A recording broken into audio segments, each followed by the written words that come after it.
Hello ನಮಸ್ಕಾರ. Map of me ಯುವ ಜನರಿಗೆ ನೆರವಾಗುವ ಉದ್ದೇಶದಿಂದ ಪ್ರಾರಂಭಿಸಿದ ಕನ್ನಡದ ಮೊದಲ ಡಿಜಿಟಲ್ ಚಾನೆಲ್. ವಿದ್ಯಾರ್ಥಿಗಳಿಗೆ ಯಾವ ಕೋರ್ಸ್ ಆಯ್ಕೆ ಮಾಡಿಕೊಂಡು ಭವಿಷ್ಯ ರೂಪಿಸಿಕೊಳ್ಬೇಕು ಎಂಬುದರ ಬಗ್ಗೆ, ವಿದ್ಯಾಭ್ಯಾಸವನ್ನು ಮುಗಿಸಿರುವ ಯುವಕರಿಗೆ ಉದ್ಯೋಗವನ್ನು ಪಡೆಯಲು ಹಾಗೂ ಹೊಸ ಉದ್ಯಮವನ್ನು ಆರಂಭಿಸುವುದರ ಬಗ್ಗೆ ಸಮಗ್ರ ಮಾಹಿತಿಯನ್ನ ಈ ಚಾನೆಲ್ ನಿಮಗೆ ತಿಳಿಸಿಕೊಡಲಿದೆ. ಇವುಗಳಿಗೆ ಅಗತ್ಯವಾದ ಕೌಶಲ್ಯಗಳನ್ನು ಯುವ ಜನತೆಗೆ ಕಲಿಸುವುದಕ್ಕೆ ಈ ಚಾನೆಲ್ ಸಹಾಯ ಮಾಡಿಕೊಡುತ್ತೆ. ಯುವತಿಯರ ವಿದ್ಯಾಭ್ಯಾಸ ಮತ್ತು ಅವರು ಉದ್ಯೋಗವನ್ನು ಪಡೆಯುವುದಕ್ಕೆ ಹಾಗೂ ಹೊಸ ಉದ್ಯಮವನ್ನು ಶುರು ಮಾಡುವುದರ ಬಗ್ಗೆ ನಾವು ಹೆಚ್ಚಿನ ಗಮನ ಹರಿಸುತ್ತೇವೆ. ಹಾಗಿದ್ರೆ ಮತ್ತೆ ತಡ, ಈಗಲೇ ನಮ್ಮ www.mapofme.in ಅನ್ನು ಸಬ್ಸ್ಕ್ರೈಬ್ ಮಾಡಿ. ಇದು ಸಂಪೂರ್ಣ ಉಚಿತವಾಗಿದ್ದು ಪ್ರತಿದಿನ ಹೊಸ ಉದ್ಯೋಗ ಮತ್ತು ಕೌಶಲ್ಯಗಳ ಬಗ್ಗೆ ಸಮಗ್ರ ಮಾಹಿತಿಯನ್ನು ನೀಡುತ್ತೇವೆ. ದೈನಂದಿನ ವಿಡಿಯೋಗಳನ್ನು ಪಡೆಯಲು, ಹೊಸ ಕೌಶಲ್ಯಗಳನ್ನು ಕಲಿಯಲು ಮತ್ತು ಹೊಸ ವೃತ್ತಿಯನ್ನು ಆರಂಭಿಸಲು ಇಂದೇ ನಮ್ಮ ಚಂದಾದಾರರಾಗಿ.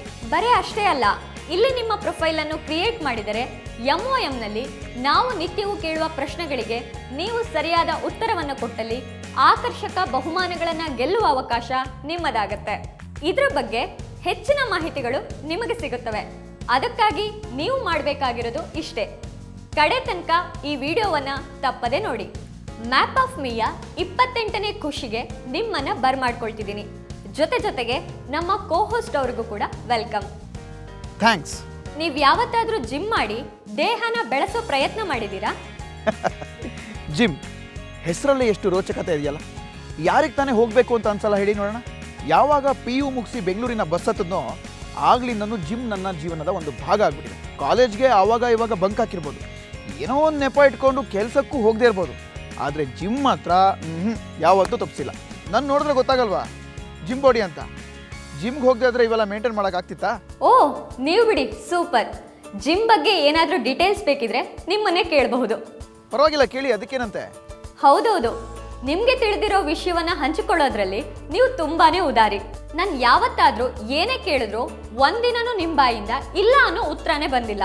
ಸೊ ಈ ಜಿಮ್ ವಿಷಯದಲ್ಲಿ ನೀವು ಹೇಳಲ್ಲ ಅಂತೀರಾ? ಸಾಧ್ಯನೇ ಇಲ್ಲ ಅಲ್ವಾ? ಮತ್ತೆ ಹೇಳಿ, ನಿಮ್ಗೇನು ಹೇಳಬೇಕು? ನನಗೆ ಅಂತ ನೀವೇನು ಹೇಳೋದು ಬೇಡ, ನಮ್ಮ ವೀಕ್ಷಕರಿಗೆ ಅಂತ ಹೇಳಿ, ಅದನ್ನೇ ನಾನು ಕೇಳ್ತೀನಿ. ಇದಕ್ಕೇನು ಕಮ್ಮಿ ಇಲ್ಲ. ಸರಿ, ಈಗ ಜಿಮ್ ಬಗ್ಗೆ ಮಾತಾಡೋದಕ್ಕಿಂತ ಎಷ್ಟೋ ಜನ ಹುಡುಗರು ಈ ಜಿಮ್ನ ಇಟ್ಕೊಂಡೇ ಜೀವನ ಸಾಗಿಸ್ತಿದ್ದಾರೆ, ಅವ್ರ ಬಗ್ಗೆ ಮಾತಾಡೋಣ. ಆಗಬಹುದು. ಯಾವುದೇ ವಿಷಯ ಕೊಟ್ಟರು ಅದನ್ನ ಬಹಳ ಜನರಿಗೆ ಉಪಯೋಗ ಆಗೋ ರೀತಿಲಿ ಹೇಳೋ ಕಲೆ ನಿಮಗೆ ಸಿದ್ಧಿಸಿದೆ. ಸೊ ನೀವೇನೇ ಹೇಳ್ತೀರಾ ಅಂದ್ರೂ ಹ್ಞೂ ಅಂತ ತಲೆ ಆಡಿಸೋ ಕೆಲಸ ಅಷ್ಟೇ ನಂದು. Thank you. ಸರಿ, ಹಾಗಿದ್ರೆ ಇವತ್ತಿನ ಯುವಕರು ಯಾಕೆ ಜಿಮ್ಗೆ ಹೋಗ್ತಾರೆ? ಬಾಡಿನ ಫಿಟ್ ಆಗಿ ಇಟ್ಕೋಬೇಕು ಅಂತ ತಾನೆ. ಈ ಮಿಡಲ್ ಏಜ್ ಅವರು ಹೆಲ್ತ್ ಕಾನ್ಷಿಯಸ್ಗೋಸ್ಕರ ಹೋಗ್ತಾರೆ. ಡಾಕ್ಟರ್ ಹೇಳ್ತಾರೆ, ನಿಮಗೆ ಸಕ್ಕರೆ ಕಾಯಿಲೆ ಇದೆ, ದಿನಕ್ಕೆ 1 ಅವರ್ ಆದರೂ ವಾಕ್ ಮಾಡಿ ಅಂತ. ಈ ಟ್ರಾಫಿಕ್ ಜಂಜಾಟದಲ್ಲಿ ಎಲ್ಲಿ ಅಂತ ವಾಕ್ ಮಾಡೋದು ಹೇಳಿ? ಹಾಗಾಗಿ ಸುಮಾರು ಜನ ಜಿಮ್ನ ದಾರಿ ಹಿಡಿತಾರೆ. ಹಾಗಾಗಿ ದೇಹವನ್ನು ಫಿಟ್ಟಾಗಿ ಇಡ್ಸ್ಕೊಳ್ಳೋಕ್ಕೋಸ್ಕರ ಜಿಮ್ ಮೆಟ್ಲನ್ನು ಹತ್ತುತ್ತಾರೆ. ಈಗ ನಾನು ಹೇಳೋಕೆ ಹೊರಟಿರೋ ವಿಷಯ ಏನಂತಂದರೆ, ಇವೆಲ್ಲ ಕಾರಣಗಳಿಂದ ಹೊರತಾಗಿ ಜಿಮ್ ಮೆಟ್ಲನ್ನು ಹತ್ತೋದ್ರ ಬಗ್ಗೆ. ಅದು ಅವರಿವರ ಜಿಮ್ ಅಲ್ಲ, ತಮ್ಮದೇ ಜಿಮ್. ಬೇಕಾದಂಥ ಎಲ್ಲ ಎಕ್ವಿಪ್ಮೆಂಟ್ಸ್, ವೆಲ್ ಟ್ರೈನರ್ಸ್, ಹೈಜೀನ್ ವಾತಾವರಣ ಮತ್ತು ಜೋಶ್ ಹುಡ್ಸೋವಂಥ ಮ್ಯೂಸಿಕ್ಗಳು, ಈ ತರಹದೇ ಸಕಲ ಸವಲತ್ತುಗಳನ್ನು ಹೊಂದಿರುವಂತಹ ತಮ್ಮದೇ ಜಿಮ್ಮನ್ನು ಹೊಂದೋದ್ರ ಬಗ್ಗೆ. ವಾವ್! ಅಂದ್ಹಾಗೆ ಈಗಾಗಲೇ ಸಾಕಷ್ಟು ಜಿಮ್ಗಳಿವೆ, ಮತ್ತು ಜಿಮ್ಗಳನ್ನು ತೆರೆದ್ರೆ ವರ್ಕೌಟ್ ಆಗತ್ತಾ? ವೇಟ್, ಅದನ್ನು ಹೇಳ್ತೀನಿ ಖಂಡಿತವಾಗ್ಲೂ. ಅದನ್ನು ಹೇಳೋಕ್ಕೂ ಮುಂಚೆನೇ ನಿಮಗೆ ಕೆಲವೊಂದು ಸಂಗತಿಗಳ ಬಗ್ಗೆ ಹೇಳಬೇಕು. ಆಯ್ತು ಸರ್, ನೀವೇನು ಹೇಳಬೇಕು ಅಂತ ಅಂದ್ಕೊಂಡಿದ್ದೀರೋ ಹೇಳಿ. ನಾನು ಆಗಲೇ ಹೇಳಿದ್ನಲ್ಲ, ಈಗಂತೂ ಜನ ತಮ್ಮ ಹೆಲ್ತ್ ಕಾನ್ಷಿಯಸ್ ಬಗ್ಗೆ ತುಂಬಾನೇ ಅರಿವಾಗ್ಬಿಟ್ಟಿದ್ದಾರೆ. ಈ ಕೋವಿಡ್ ಬಂದ್ಮೇಲಂತೂ ತಮ್ಮ ಇಮ್ಯುನಿಟಿ ಪವರ್ನ ಹೆಚ್ಚಿಸ್ಕೊಳ್ಳೋದಕ್ಕೆ ಏನೆಲ್ಲ ಕಸರತ್ತು ಮಾಡಬೇಕೋ ಎಲ್ಲ ಮಾಡೋಕ್ಕೆ ಶುರು ಮಾಡಿದ್ದಾರೆ. ಅಕ್ಕಪಕ್ಕದಲ್ಲಿ 3-4 ಜಿಮ್ ಇದ್ರೂ ಎಲ್ಲ ಜಿಮ್ಗಳಲ್ಲೂ ಕಿಕ್ಕಿರಿಯಷ್ಟು ಜನ ತುಂಬ್ತಾರೆ. ಅಷ್ಟು ಕ್ರೇಜು ಜಿಮ್ ಬಗ್ಗೆ ನಮ್ಮ ಬೆಂಗಳೂರಿನಲ್ಲಿದೆ. ರೆಸಿಡೆನ್ಷಿಯಲ್, ಕಾಲೇಜ್ ಏರಿಯಾ, ಹಾಸ್ಟೆಲ್ಗಳು, ಈ ಥರ ಭಾಗಗಳಲ್ಲಿ ನಾವು ಜಿಮ್ ಶುರು ಮಾಡಿದ್ರೆ ಖಂಡಿತವಾಗ್ಲೂ ಸಕ್ಸಸ್ ಸಿಗುತ್ತೆ. ನಿಮ್ಮ ಖಚಿತ ನುಡಿಗಳನ್ನು ಕೇಳಿದ್ರೆ, ನಿಮ್ಮ ಮಾತುಗಳಲ್ಲಿನ ಕಾನ್ಫಿಡೆನ್ಸ್ ನೋಡ್ತಾ ಇದ್ರೆ ನನಗೆ ಅಚ್ಚರಿಯಾಗುತ್ತೆ. ಇನ್ನು ಡೀಟೇಲ್ ಆಗಿ ವಿವರಿಸ್ತೀರಾ? ಜಿಮ್ ಆರಂಭಿಸುವ ಕನಸು ಕಟ್ಟಿಕೊಂಡಿರುವ ನೂರಾರು ಯುವಕರಿದ್ದಾರೆ. ಅವರಿಗೆ ಮ್ಯಾಪ್ ಆಫ್ ಮೀ ಮೂಲಕ ಅಷ್ಟೂ ಮಾಹಿತಿ ಸಿಕ್ಕಾಗಲಿ. ಇತ್ತೀಚೆಗೆ ಈ ಜಿಮ್ ಅನ್ನೋದು ನಾವು ಯಾರೂ ಕೂಡ ಊಹಿಸಲಾಗದ ಲಾಭದಾಯಕ ಇಂಡಸ್ಟ್ರಿಯಾಗಿ ಮಾರ್ಪಟ್ಬಿಟ್ಟಿದೆ. ಭಾರತದ ಟೇರ್ 2, ಟೇರ್ 3 ಸಿಟಿಗಳಲ್ಲೂ ಕೂಡ ಜಿಮ್ನ ಹವಾ ಜೋರಾಗಿದೆ ಅಂತ ಹೇಳ್ಬೋದು. ಇನ್ನು ಈ ಜಿಮ್ನ ಶುರು ಮಾಡೋದಕ್ಕೆ ಏನೆಲ್ಲ ಬೇಕು ಅನ್ನೋದನ್ನು ನಾನು ನಿಮ್ಗೆ ತಿಳಿಸ್ಕೊಡ್ತೀನಿ. ಜಿಮ್ ಆರಂಭ ಮಾಡೋಕ್ಕೂ ಮುಂಚೆ ಜಿಮ್ ಟ್ರೈನಿಂಗ್ ಕೋಚ್ ಆಗೋದಕ್ಕೆ ಬೇಕಾದಂಥ ಟ್ರೈನಿಂಗ್ಗಳನ್ನು ಪಡ್ಕೋಬೇಕಾಗತ್ತೆ. ಬೇರೆ ಬೇರೆ ಜಿಮ್ಗಳಲ್ಲಿ ಟ್ರೈನಿಂಗ್ ಕೊಟ್ಟಂತಹ ಅನುಭವ ಇರಬೇಕಾಗತ್ತೆ. ಇದೊಂಥರ ಇಂಟರ್ನ್ಶಿಪ್ ಅಂತ ಹೇಳ್ಬೋದು. ವಾವ್, ಇದು ಸಖತ್ ಇಂಟ್ರೆಸ್ಟಿಂಗ್ ಆಗಿದೆ. ಭಾರತದಲ್ಲಿ ಇತ್ತೀಚೆಗೆ ಪುಟ್ಟ ಪುಟ್ಟ ಪಟ್ಟಣಗಳಲ್ಲೂ ಯುವಕರು ಜಿಮ್ಗೆ ಮಾರು ಹೋಗುತ್ತಿದ್ದಾರೆ. ಹಾಗಾದ್ರೆ ಸ್ವತಂತ್ರ ಉದ್ಯೋಗ ಸೃಷ್ಟಿಸೋದಕ್ಕೆ ಜಿಮ್ ಒಂದೊಳ್ಳೆಯ ಮಾಡೆಲ್. ಮೊದಲು ಜಿಮ್ನಲ್ಲಿ ಹಣ ಹುಟ್ಟದೇ ಇರ್ಬೋದು, ನಿಧಾನಗತಿಯಲ್ಲಿ ಹೋದರೆ ಒಂದು ಹಂತಕ್ಕೆ ತಲುಪುತ್ತೆ. ಹೆಸರು ಕೂಡ ಹಣದಷ್ಟೇ ಮುಖ್ಯ ಆಗುತ್ತೆ. ಕೆಲವು ಸೆಲೆಬ್ರಿಟಿಗಳು ನಿಮ್ಮನ್ನು ಹುಡ್ಕೊಂಡು ಬರ್ಬೋದು, ನಿಮ್ಮಲ್ಲೇ ಟ್ರೈನಿಂಗ್ ಪಡ್ಕೋಬೇಕು ಅಂತ ದುಂಬಲು ಬೀಳ್ಬೋದು. ಅಷ್ಟರ ಮಟ್ಟಿಗೆ ನಿಮ್ಮ ಹೆಸರು ಸಾಧನೆ ವಿಖ್ಯಾತಿ ಆಗುತ್ತೆ. ಹೌದು, ನಾನ್ ಕೂಡ ಇದ್ರ ಬಗ್ಗೆ ತುಂಬಾನೇ ಓದಿದ್ದೀನಿ. ಫಿಲ್ಮ್ ಸ್ಟಾರ್ಸ್ ಇಂಟರ್ವ್ಯೂಗಳಲ್ಲೂ ತಮ್ಮ ಜಿಮ್ ಟ್ರೈನರ್ ಹೆಸರುಗಳನ್ನ ಮೆನ್ಷನ್ ಮಾಡ್ತಾರೆ. ಅಷ್ಟು ವ್ಯಾಲ್ಯೂಯೇಬಲ್ ಇಂಡಸ್ಟ್ರಿ ಇದು ಅಂತ ನನಗೆ ಮನವರಿಕೆ ಆಗಿದೆ.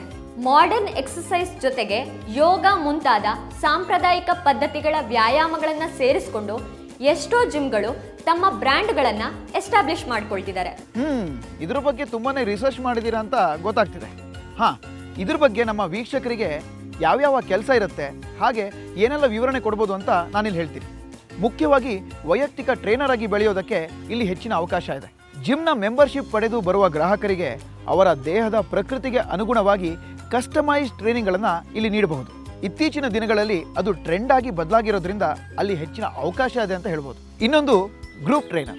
ಸಾಮಾನ್ಯವಾಗಿ ಒಬ್ಬರೇ ಜಿಮ್ಮಿಗೆ ಸೇರೋದಕ್ಕಿಂತ ಒಂದೇ ಕಡೆ ಕೆಲಸ ಮಾಡೋರಾಗಿರ್ಬೋದು, ಅಥವಾ ಒಂದೇ ಬೀದಿನಲ್ಲಿ ಇರೋರಾಗಿರ್ಬೋದು, ಅಥವಾ ಒಂದೇ ಅಪಾರ್ಟ್ಮೆಂಟ್ನಲ್ಲಿರೋರು ಒಟ್ಟಿಗೆ ಸೇರ್ತಾರೆ. ಸಾಮಾನ್ಯವಾಗಿ ಎಲ್ಲರನ್ನು ಒಟ್ಟಿಗೆ ಸೇರಿಸಿ ಹೇಳ್ಕೊಡೋವಂಥ ಒಂದು ಟ್ರೈನಿಂಗ್ ತುಂಬ ಮುಖ್ಯವಾಗಿರುತ್ತೆ. ಇದು ಒಂದನ್ನೇ ಮಾಡಿ ದಿನಕ್ಕೆ ಸಾವಿರಾರು ರೂಪಾಯಿಗಳನ್ನು ಗಳಿಸೋರ ಸಂಖ್ಯೆ ಕೂಡ ಜಾಸ್ತಿ ಇದೆ. ಸೆಲೆಬ್ರಿಟಿ ಟ್ರೈನರ್, ಇದ್ರ ಬಗ್ಗೆ ಮತ್ತೆ ಹೇಳಬೇಕಾಗಿಲ್ಲ. ಎಷ್ಟೋ ಜನ ಸೆಲೆಬ್ರಿಟಿಗಳು ತಮ್ಮ ತಮ್ಮ ಮನೆಯಲ್ಲೇ ಜಿಮ್ ಸೆಟಪ್ನ ಮಾಡ್ಕೊಂಡಿರ್ತಾರೆ. ಅವರಿಗೆ ಬೇಕು ಬೇಡಗಳಿಗೆ ಅನ್ವಯವಾಗಿ ತರಬೇತಿ ನೀಡುವ ಕೆಲಸ ಇದು. ಡೈಲಿ ಅವರಿಗೆ ಎಕ್ಸಸೈಸ್ ಮಾಡ್ಕೊಡೋದಾಗಿರ್ಬೋದು, ಅವರಿಗೆ ಫುಡ್ ಡಯಟ್ ಕೊಡೋದಾಗಿರ್ಬೋದು, ಹಾಗೆ ಅವರ ಅಗತ್ಯಗಳಿಗೆ ಅನುಗುಣವಾಗಿ ಅವ್ರನ್ನ ತಯಾರು ಮಾಡೋ ಕೆಲಸ ಇದಾಗಿರುತ್ತೆ.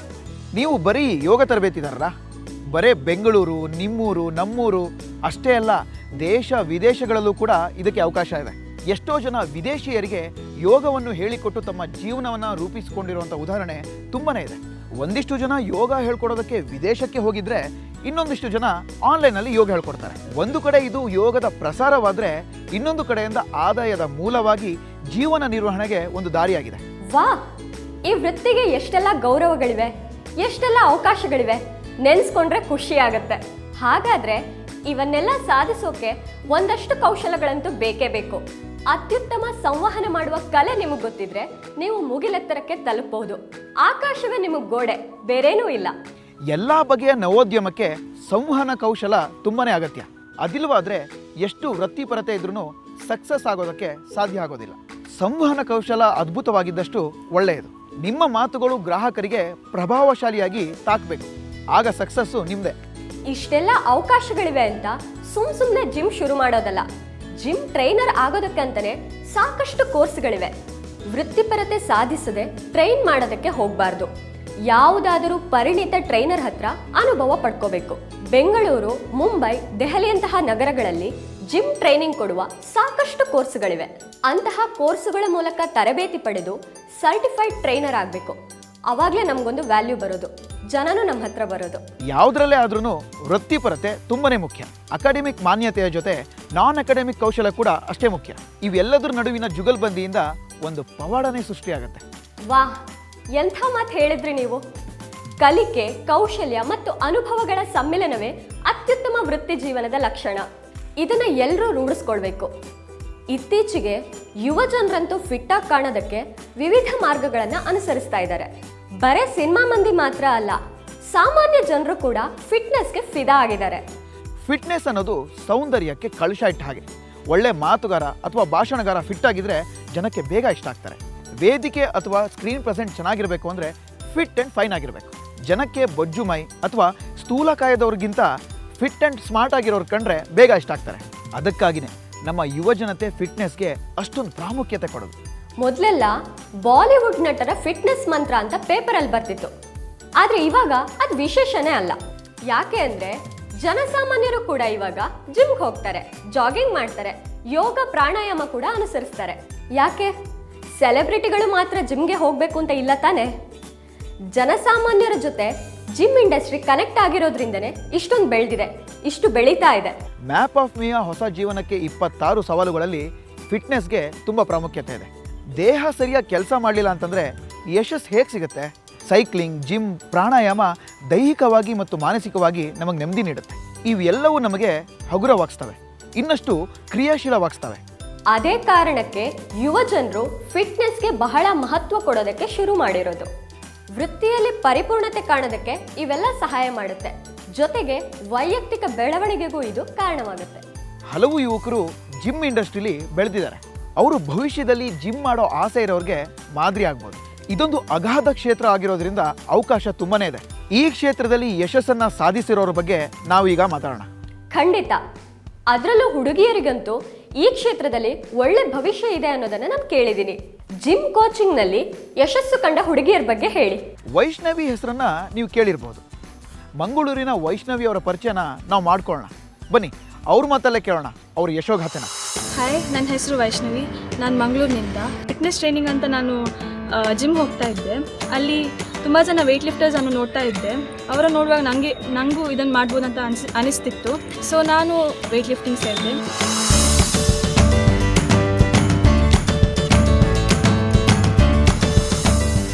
ಪವರ್ ಲಿಫ್ಟಿಂಗ್ ನಾನೀಗ ಕೆರಿಯರ್ ಆಗಿ ತಗೊಂಡಿದ್ದೆ, ಪಾರ್ಟ್ ಟೈಮ್ ಆಗಿ. ನಾನು ಟ್ರೈನಿಂಗ್ ಕೊಡ್ತಾ ಇದ್ದೀನಿ ಸ್ವಲ್ಪ ಜನಕ್ಕೆ ನಾನು ಹೋಗುವ ಜಿಮ್ಮಲ್ಲೇ. ನೀವು ನಿಮ್ಮ ಇನ್ನರ್ ಟ್ಯಾಲೆಂಟನ್ನು ರೆಕಗ್ನೈಸ್ ಮಾಡಿ ಅದನ್ನು ಪ್ರೊಫೆಷನ್ ಆಗಿ ತಗೊಳ್ಬೋದು. ಮಂಗಳೂರಿನಲ್ಲಿ ಅವ್ರು ಜಿಮ್ಗೆ ಹೋಗ್ತಿದ್ರಂತೆ. ಬೇರೆಯವರೆಲ್ಲ ಜಿಮ್ ಮಾಡೋದನ್ನು ನೋಡ್ತಿದ್ರು. ಹಾಗೆ ಬೇರೆಯವ್ರಿಗೂ ಕೂಡ ತಾನು ಟ್ರೈನಿಂಗ್ ಕೊಡುವಷ್ಟು ಕಲಿಬೇಕು ಅಂತ ಅನಿಸ್ತಂತೆ. ಕಾಲೇಜಿನ ಜೊತೆಗೆ ಅದನ್ನು ಕಲ್ತರು ಕೂಡ. ಆಸಕ್ತಿ ಇರೋ ವಿದ್ಯಾರ್ಥಿಗಳಿಗೆ ಇದರಲ್ಲಿ 2 ಥರದ ಸಹಾಯ ಆಗುತ್ತೆ. ಒಂದು, ಸ್ವಂತ ವ್ಯಾಯಾಮ, ಜೊತೆಗೆ ಕೈಗೆ ಕಾಸು. ಸತತ ಪರಿಶ್ರಮದ ನಂತರ ಈಗ ಅವರು ಜಿಮ್ ಟ್ರೈನರ್. ಪಾರ್ಟ್ ಟೈಮ್ನಲ್ಲಿ ಹತ್ತಿರದ ಜಿಮ್ನಲ್ಲಿ ಅವರು ಹಲವಾರು ಜನರಿಗೆ ಪವರ್ ಲಿಫ್ಟಿಂಗ್ನ ಟ್ರೈನಿಂಗ್ ಕೊಡ್ತಾರೆ. ಇದರಿಂದ ಅವರಿಗೆ ವ್ಯಾಯಾಮನೂ ಸಿಗುತ್ತೆ, ಜೊತೆಗೆ ಒಂದಷ್ಟು ಹಣನೂ ಸಿಗುತ್ತೆ. ಕಾಲೇಜಿನ ಜೊತೆಗೆ ಇವೆರಡನ್ನೂ ಸಾಧಿಸಿದ್ದಾರೆ ವೈಷ್ಣವಿ. ವೈಷ್ಣವಿ ಅವರು ಹೇಳೋದು ಇದೆ, ಎಲ್ಲರ ಒಳಗೂ ಒಂದಲ್ಲ ಒಂದು ವಿಷಯದ ಬಗ್ಗೆ ಪ್ಯಾಷನ್ ಇರುತ್ತೆ. ಅದನ್ನ ಬೆನ್ ಹತ್ಬೇಕು, ಕಲಿಕೆ ಜೊತೆ ಅದರಲ್ಲೂ ಸಾಧಿಸಬೇಕು. ನಮ್ಮೊಳಗಿನ ಹವ್ಯಾಸ, ಖುಷಿಗಳನ್ನ ಬೆಳೆಸೋದಕ್ಕೆ ಯಾವತ್ತೂ ಹಿಂದೆ ಬೀಳಬಾರದು. ಸರಿಯಾಗಿ ಹೇಳಿದ್ರಿ ನೀವು. ಹವ್ಯಾಸ ಮತ್ತು ವೃತ್ತಿ ಒಂದೇ ಆಗ್ಬಿಡ್ಬೋದು. ಯಾರಿಗೊತ್ತು, ಅವಕಾಶಗಳ ಬಾಗ್ಲು ಎಲ್ಲಿಂದ ಬೇಕಾದರೂ ತೆರೀಬೋದು. ಮ್ಯಾಪ್ ಆಫ್ ಮಿಯಾ ಹೊಸ ಜೀವನಕ್ಕೆ 26 ಸವಾಲುಗಳನ್ನು ಅನುಸರಿಸುವ ಮೂಲಕ ಸಾಧನೆ ಮಾಡಬಹುದು. ಯಾಕಂದ್ರೆ ಈ ಸರಣಿ ನಮಗೆ ನಮ್ಮ ಒಳಗನ್ನ ತೆರೆದಿಡುತ್ತೆ. ಕ್ಷೇತ್ರದಲ್ಲಿ ಸಂಶೋಧನೆ ಮಾಡಿ ಎಲ್ಲಿ ಹೇಗೆ ವೃತ್ತಿಯನ್ನ ಆರಂಭಿಸಬಹುದು ಎಂಬುದನ್ನ ತಿಳಿಸಿಕೊಡುತ್ತೆ. ನಾವ್ಯಾರು, ನಮ್ಮಲ್ಲಿರೋ ಪ್ರತಿಭೆ ಏನು ಮತ್ತು ಅದನ್ನ ಹೇಗೆ ಬೆಳೆಸಬೇಕು ಎಂಬುದನ್ನು ವಿವರಿಸುತ್ತೆ. ನೀವಿಲ್ಲಿ ಒಂದು ವಿಷಯನ ಗಮನಿಸಲೇಬೇಕು. ಯುವತಿಯರಿಗೆ ಇಲ್ಲಿ ಅಪಾರವಾದ ಅವಕಾಶಗಳಿದೆ. ಯಾಕಂದ್ರೆ ಅವರು ಆರೋಗ್ಯದ ಬಗ್ಗೆ ತೋರಿಸೋ ಕಾಳಜಿ ಬೇರೆ ಯಾರೂ ಕೂಡ ತೋರ್ಸೋಕ್ಕಾಗೋದಿಲ್ಲ. ಅದಲ್ಲದೆ ವಿಮೆನ್ ಸೆಲೆಬ್ರಿಟಿಗಳಿಗೆ ಲೇಡಿ ಫಿಟ್ನೆಸ್ ಟ್ರೈನರ್ಗಳ ಕೊರತೆ ಇದೆ. ಸದ್ಯ ನಮ್ಮ ಮ್ಯಾಪ್ ಆಫ್ ಮಿಯ ವೀಕ್ಷಕರಲ್ಲಿ ಜಿಮ್ ತೆಗೆಯೋ ಆಸಕ್ತಿ ಇರೋರಿಗೆ ಇದೊಂದು ಸುವರ್ಣಾವಕಾಶ ಆಗ್ಬೋದು. ಜೊತೆಗೆ ಏರೋಬಿಕ್ಸ್, ಪ್ರಾಣಾಯಾಮ, ಯೋಗ ಮತ್ತು ಪರ್ಸನಲ್ ಟ್ರೈನಿಂಗ್ ಅಂತಹ ಭಯಂಕರ ಅವಕಾಶಗಳೇ ಇಲ್ಲಿದೆ. ಧೈರ್ಯದಿಂದ ಮುನ್ನುಗ್ಗಬಹುದಾದ ಕ್ಷೇತ್ರ ಅಂತ ನಾವು ಆರಾಮಾಗಿ ಹೇಳ್ಬೋದು. ವೀಕ್ಷಕರೇ, ನಾವಿಂದು ವ್ಯಾಯಾಮ ತರಬೇತಿಯ ವೃತ್ತಿ ಕೌಶಲ್ಯದ ಸಾಧ್ಯತೆಗಳ ಬಗ್ಗೆ ತಿಳ್ಕೊಂಡ್ವಿ. ಈಗಂತೂ ಆತ್ಮನಿರ್ಭರ ಭಾರತ ಕಾನ್ಸೆಪ್ಟ್ ನಡಿ ಸಾಂಪ್ರದಾಯಿಕ ಜಿಮ್ ಅಥವಾ ಗರಡಿ ಮನೆಗಳನ್ನು ಶುರು ಮಾಡಬಹುದು. ಸಾಧ್ಯತೆಗಳಿಗೆ ಕೊರತೆಯೇ ಇಲ್ಲ. ದೇಹ ಚಂದ ಕಾಣಬೇಕು, ಆರೋಗ್ಯವಾಗಿರ್ಬೇಕು ಅನ್ನೋದು ಎಲ್ಲರ ಮನಸ್ಸಲ್ಲೂ ಇರುತ್ತೆ. ಅದನ್ನು ಸಾಧ್ಯವಾಗಿಸುವ ಕೆಲಸ ನಮ್ಮದಾದ್ರೆ ನಮಗೆ ಬೇಡಿಕೆಯ ಮಹಾಪೂರವೇ ಹರಿದು ಬರುತ್ತೆ. ಇಷ್ಟವೇ ಕೆಲಸವಾಗಿ ಸಿಗೋದು, ಬದುಕಿನ ದಾರಿ ಆಗೋದು ಎಲ್ರಿಗೂ ಸಾಧ್ಯ ಆಗೋದಿಲ್ಲ. ಯಾರ್ಯಾರಿಗೆ ಇಂಟ್ರೆಸ್ಟ್ ಇದೆಯೋ ಖಂಡಿತವಾಗ್ಲೂ ಮುಂದೆ ಬನ್ನಿ. Let's start. ವೀಕ್ಷಕರೇ, ನಿಮಗೆ ಇವತ್ತಿನ ಸಂಚಿಕೆ ಇಷ್ಟ ಆಗಿದೆ ಅನ್ನೋದ್ರಲ್ಲಿ ನನಗೆ ಯಾವ ಡೌಟ್ ಕೂಡ ಇಲ್ಲ. ಮ್ಯಾಪ್ ಆಫ್ ಮೀ ನಿಮಗೆ ಇಷ್ಟ ಆಗೋದ್ರ ಜೊತೆಗೆ ನಿಮ್ಮ ಬದುಕಿಗೆ ಒಂದೊಳ್ಳೆ ದಾರಿ ತೋರಿಸಿಕೊಡುತ್ತೆ ಅನ್ನೋ ಹೆಮ್ಮೆ ನಮಗೆ. ನಮ್ಮ ಜೊತೆ ನೀವು ಯಾವತ್ತೂ ಇರಿ. ಪ್ರತಿದಿನ ವರ್ಕೌಟ್ ಮಾಡೋದನ್ನ ಮಾತ್ರ ಮರಿಬೇಡಿ. ವೀಕ್ಷಕರೇ, ಇವತ್ತಿನ ಸಂಚಿಕೆಯಲ್ಲಿ ನಾನು ಕೇಳುವ ಪ್ರಶ್ನೆಗಳಿಗೆ ನೀವು ಸರಿಯಾದ ಉತ್ತರವನ್ನ ಕೊಟ್ರೆ ಕ್ರಾವ್ ಮಗ ಅವರ ಕಡೆಯಿಂದ ಗಿಫ್ಟ್ ವಾಚರ್ಗಳನ್ನ ಪಡಿಬಹುದು. ನಿಮ್ಮ ಪ್ರಶ್ನೆಗಳು ಹೀಗಿವೆ. ಪ್ರಶ್ನೆ ಸಂಖ್ಯೆ 1, ಬೆಂಗಳೂರಿನ ಪ್ರೇಕ್ಷಣೀಯ ಸ್ಥಳಗಳಲ್ಲಿ ಒಂದಾದ ಗ್ಲಾಸ್ ಹೌಸ್ ಎಲ್ಲಿದೆ? ಆಯ್ಕೆಗಳು: 1, ಹೊರಗಿನ ರಿಂಗ್ ರಸ್ತೆ; 2, Cubbon park; 3, Lalbagh; 4, electronic city.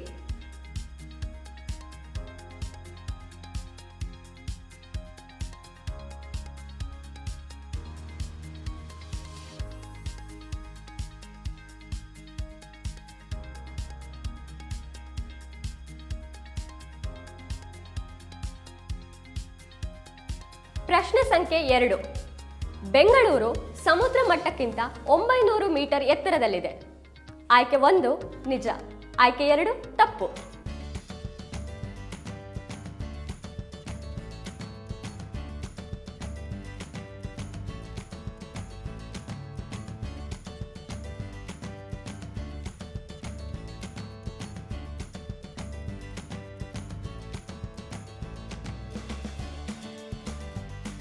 BT ವಿಶ್ಲೇಷಕರಿಂದ career tips. Hello, my name is Amit और मैं BT ब्रिटिश टेलीकॉम के लिए काम करता हूँ. आज हम जिस टॉपिक पे बात करेंगे वो है कि जब आप एक जॉब इंटरव्यू के लिए जाते हैं तो आप कौन कौन सी ऐसी चीज़ें हैं जिनका ध्यान रखें जिससे आपको वो इंटरव्यू क्लियर करने में मदद मिलेगी. तो जो सबसे पहली चीज़ है कि जॉब इंटरव्यू पर जाने से पहले आप किन किन चीज़ों का ध्यान रखें और जब आप वहाँ पहुँचें तो इंटरव्यू के दौरान आप किन किन चीज़ों का ध्यान रखें. हम इसको 2 भागों में कवर करेंगे. जाने से पहले क्या क्या चीज़ें ऐसी हैं जो आपको ध्यान रखनी चाहिए. सबसे पहले तो आप ये इंश्योर करें कि जब आपको जो टाइम दिया गया है उस टाइम का आप विशेष ध्यान रखें. जिस समय आपको वहाँ पहुँचना है उसके हिसाब से आप अपने घर से निकलें और थोड़ा समय से पहले निकलें ताकि अगर रास्ते में कोई प्रॉब्लम होती है, ट्रैफिक होता है, तो आपको समय से पहुँचने में मदद मिले. क्योंकि अगर आप लेट पहुँचते हैं और कोई भी बहाना बनाते हैं तो वो इंटरव्यूअर के लिए खास मायने नहीं रखता. उसके लिए मायने रखता है कि आप टाइम पे पहुँचें. उसके बाद में एक और ख़ास बात जो ध्यान रखने वाली है कि आप अपने रिज्यूमे की हार्ड कॉपी साथ लेकर जाएं. उसका इम्प्रेशन ये पड़ता है कि इंटरव्यूअर को लगता है कि आप इस जॉब के लिए सीरियस हैं, अपने करियर के लिए सीरियस हैं और आप प्रिपरेशन करके आए. उसके बाद बात आती है आजकल जो सोशल मीडिया का ज़माना है. कोशिश करें कि आपकी जो प्रोफाइल सोशल मीडिया पर है वो स्ट्रॉन्ग हो, उसमें कोई भी नेगेटिविटी ना हो. क्योंकि हर इंसान जो आपको इंटरव्यू के लिए बुलाएगा वो आपके रिज्यूमों को तो पढ़ेगा, आपके रिज्यूमे में से वो सब चीज़ें देखकर आपके बारे में कुछ अंदाज़ा लगाएगा, लेकिन उससे ज़्यादा वो सोशल मीडिया पर भी आपको चेक करेगा, आपको ढूंढेगा, आपके बारे में कुछ पढ़ेगा. तो कोशिश करें कि सोशल मीडिया पर आपके बारे में कोई नेगेटिव चीज़ें ना हो. अपनी प्रोफाइल को स्ट्रॉन्ग रखें सोशल मीडिया पर. उसके बाद बात आती है कि जब आप इंटरव्यू में जा रहे हैं तो आप किस तरह की ड्रेस पे ध्यान दें, क्या आपका पहनावा हो. तो उसके लिए ज़रूरी है कि आप उस कंपनी के कल्चर के बारे में थोड़ी रिसर्च करें कि वहाँ पर लोग किस तरह के कपड़े पहनते हैं normal day to day life में. अगर वहाँ पर लोग सूट पहनते हैं तो आप सूट पहन कर जाएं. अगर वहाँ लोग टाई लगाते हैं, वहाँ टाई लगाने का प्रचलन है, तो आप टाई लगा कर जाएं, जिससे आपका जो एक विजुअल इम्प्रेशन है वो स्ट्रॉन्ग होगा. उसके बाद ये सब चीज़ें हो गई कि आपको जाने से पहले क्या चीज़ें देखनी चाहिए, सोचनी चाहिए. उसके बाद जब बात आती है कि इंटरव्यूअर जब आपसे क्वेश्चंस पूछना स्टार्ट करता है तो आपको किन बातों का ध्यान रखना है. तो उसके लिए ज़रूरी है कि सबसे पहले आप अपनी अप्रोच उसको पॉजिटिव रखें. हर क्वेश्चन को ध्यान से सुनें, उसके बाद उसका जवाब पॉजिटिवली दें. कोई भी नेगेटिव जवाब ना दें. अगर आपको कोई चीज़ नहीं मालूम, किसी सवाल का जवाब नहीं मालूम, तो आप क्लियरली बोलें कि मुझे इसका जवाब नहीं मालूम and I am ready to learn. क्योंकि सीखना भी एक कला है. झूठ बोलकर आप खुद अपनी प्रोफाइल को एक नेगेटिव वे में प्रेजेंट करेंगे. तो सीखने के लिए हमेशा तैयार रहें. एक और चीज़, खास बात जो ध्यान रखने वाली है कि अगर आप एक कंपनी छोड़कर दूसरी कंपनी में इंटरव्यू देने जा रहे हैं तो अपनी पुरानी कंपनी के बारे में कोई भी नेगेटिव चीज़ें ना बोलें. उससे आपका अपना इम्प्रेशन नेगेटिव होता है. तो ध्यान रखें कि जो भी आपसे सवाल पूछे जा रहे हैं उसका उतना ही जवाब दें जितना आपसे पूछा गया है और उसको पॉजिटिव दें. उसके बाद बात आती है कि जिस कंपनी में आप गए हैं उसके बारे में आपको कितना मालूम है. तो उस कंपनी के बारे में पढ़ें, उसका बिजनेस क्या है, कितने एम्प्लॉयज़ हैं, किस किस कंट्री में वो कंपनी ऑपरेट करती है। ये सब चीज़ें अगर आपको मालूम होंगी तो आपको इंटरव्यूअर के जो सवाल होंगे उनका जवाब देने में आसानी होगी। उसके बाद बात आती है कि जो सवाल आपसे इंटरव्यूअर पूछ रहा है उसका आपने जवाब दे दिया, लेकिन आप अपनी तरफ से भी कुछ ऐसे सवाल उस इंटरव्यूअर से पूछें कंपनी के बारे में जो आपको नहीं मालूम, लेकिन ये ध्यान रखें कि जो आपके सवाल हों वो पॉजिटिव हों। एंड मेक श्योर कि अगर आप सैलरी और छुट्टियों के बारे में पूछ रहे हैं तो वो अंत में पूछें। आपका जो इम्पैक्ट है वो एक पॉजिटिव वे में जाएगा कि आप अपनी जॉब के लिए सीरियस हैं, आपके लिए प्रोफाइल इम्पॉर्टेंट है, काम इम्पॉर्टेंट है, सैलरी भी इम्पॉर्टेंट है, लेकिन वो बाद में। तो ये सब कुछ ऐसी चीज़ें हैं जो अगर हम ध्यान रखें तो एक इंटरव्यू को क्लियर करने में हमें बहुत हेल्प मिलती है। आई होप कि ये टिप्स अगर आप फॉलो करेंगे तो आपको भी मदद मिलेगी एंड आप भी इंटरव्यूज़ क्लियर कर पाएंगे। So best of luck, thank you. Hello everyone, how are you all? My name is Nisha and I work for British Telecom as a project management professional. Today in our class, we are going to learn why it's important to stay up to date with continuous learning. I remember one of the saying from Mahatma Gandhi, live as if you were to die tomorrow and learn as if you were to live forever. I am a firm believer of this saying. Now coming back to our topic, staying up to date with continuous learning. I know this classroom is full of young people who are either in college or just starting their career, and I'm sure whatever I'm going to say today would be very beneficial to all of you. Now back to our topic. Every industry is very dynamic in nature, be it any industry, especially the IT and telecom industry. What's the reason? Here the people are brimming up with new ideas, and these ideas lead to new technologies and development of new things for all the industry, be it any industry, not specifically to IT and telecom. The practice of keeping up to date with these trends and technologies in any industry is necessity in our modern working world. So I would rather say it's a very important ingredient to stay competitive and successful in one's career. Now the question is, how can one keep pace with these never-ending technologies? Answer is very simple. Continue learning. Keep learning new things. I know some of you may contradict my statement of continue learning. You might say that there was enough of learning in college and school days, so why should we learn on job? Agree with you, but also disagree with you. Let me take an example of myself. With my career spanning 19 plus years of experience and still counting, the one thing which I have learned is that ongoing education is career long.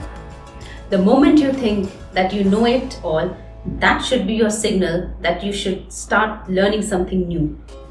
This is what keeps me going, and you learn every day in your job. Remember that a well-informed person finds success and respect in every field, be it career, be it society, and be it in your family. Lastly, I would like to say that leadership and learning are indispensable to each other. So my advice to you all would be, keep learning every day. Don't stop in between. The moment you will stop, you will fade away. So keep learning. On that note, I would like to sign off. So bye everyone, be safe and stay safe. ಮುಂದಿನ ಸಂಚಿಕೆಯಲ್ಲಿ ಮತ್ತೆ ಸಿಗ್ತೀನಿ ಅಂತ ಹೇಳ್ತಾ ಟಾಟಾ, ಬಾಯ್ ಬಾಯ್, ಧನ್ಯವಾದಗಳು.